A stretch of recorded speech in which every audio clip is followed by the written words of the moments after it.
కాంగ్రెస్కు మరో షాక్ అట. నామినేషన్ ఉపసంహరించుకొని బీజేపీలో చేరిన ఇండోర్ అభ్యర్థి అక్షయ్ బమ్ తప్పుకున్న ఇండిపెండెంట్లు ఇక సీటు బీజేపీది అట.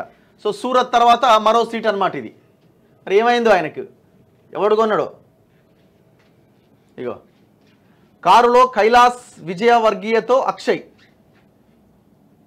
ఇప్పుడు ఈయన గెలిచినట్టే, ఇంకా అవకాశం ఏంటంటే పోటీ లేదు కదా. మరి అట్లాంటి వాడు పోటీ ఎందుకు చేయాలి? వేరే వాడికైనా టికెట్ వస్తుండే కదా. దాని తర్వాత ముగ్గురు ఇండిపెండెంట్ కూడా తప్పుకున్నారట. లోక్సభ ఎన్నికల చరిత్రలో ఎన్నడూ లేని విధంగా ఈసారి తక్కువ స్థానాల్లో పోటీ చేస్తున్న కాంగ్రెస్కు వరుస షాక్లు తగులుతున్నాయి. మధ్యప్రదేశ్లోని ఇండోర్ కాంగ్రెస్ అభ్యర్థి అక్షయ్ కాంతి బమ్ చివరి నిమిషంలో తన నామినేషన్ను ఉపసంహరించుకొని బీజేపీలో చేరారు.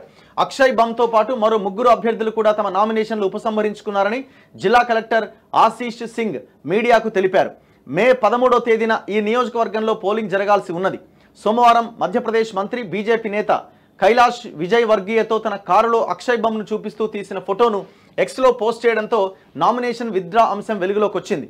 అక్షయ్ బమ్ను ప్రధానమంత్రి నరేంద్ర మోదీ, పార్టీ అధ్యక్షుడు జేపీ నడ్డా, సీఎం మోహన్ యాదవ్ బీజేపీలోకి ఆహ్వానిస్తున్నట్టుగా పోస్టులో ఆయన పేర్కొన్నారు.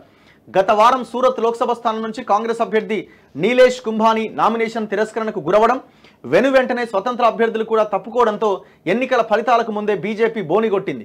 తాజాగా ఇండోర్లో కూడా బీజేపీకి ప్రధాన పోటీ అయిన కాంగ్రెస్ పోటీ నుంచి తప్పుకోవడంతో బరిలో ఉన్న చిన్న పార్టీల అభ్యర్థులు స్వతంత్రులే ఉండడంతో కమలం అభ్యర్థి శంకర్ లాల్వాని గెలుపు లాంఛనం కాబోతున్నదట. ఇది చాలా దుర్మార్గమైన చర్య కదా. ఇప్పుడు నీకు టికెట్ వద్దు, నువ్వు పోటీ చేయొద్దు అనుకున్నప్పుడు వేరే వాళ్ళకి అవకాశం వస్తుంది కదా.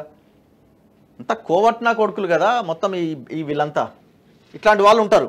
ఏ పార్టీ అయినా కావచ్చు, ఎవడు చేసినా తప్పే. ఇప్పుడు ఎంతోమంది ఆ పార్టీలో కష్టపడి కింది నుంచి మెట్టు మెట్టు ఎదుగుతూ వచ్చిన వాళ్ళకి ఇట్లాంటి దుర్మార్గులకి టికెట్లు ఇస్తే చివరికి ఏమవుతుంది?